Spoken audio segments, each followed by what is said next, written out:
So I recently just picked up a decked drawer system for the back of my truck. And there's only one problem. That problem is when the drawers are fully extended, I lose all of my bed space. And that's kind of annoying when I have, my cooking stuff in one and then other stuff in the other. And I really like to have both open when I'm at camp. So on my Ultra Swing, I decided to build out of 2020 aluminum extrusion, a table that attaches to the back and folds out. Let's talk about it. So if you've been subscribed to my YouTube channel for a little bit now, you know that I love T-slot aluminum. It's actually what I made my roof rack out of for my Volkswagen Alltrack.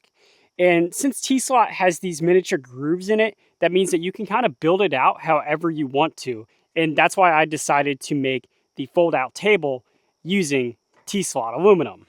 So on the top and on the bottom here, running long ways, I have 2040 T-slot aluminum. This is pretty much two 20 by 20 pieces of aluminum extrusion put together, and I have that on the top and on the bottom.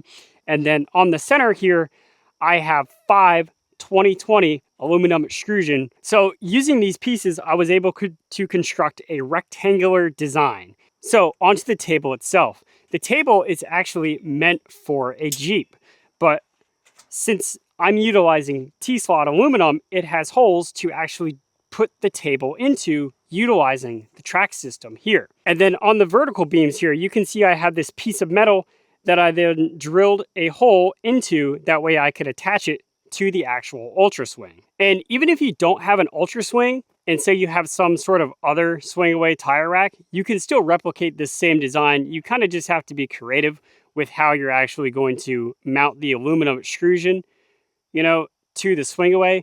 Luckily here on the inside, there's already pre-drilled holes, allowing you to attach anything you want to pretty easily. So hopefully you guys found this video helpful, and I'll catch you guys in the next video.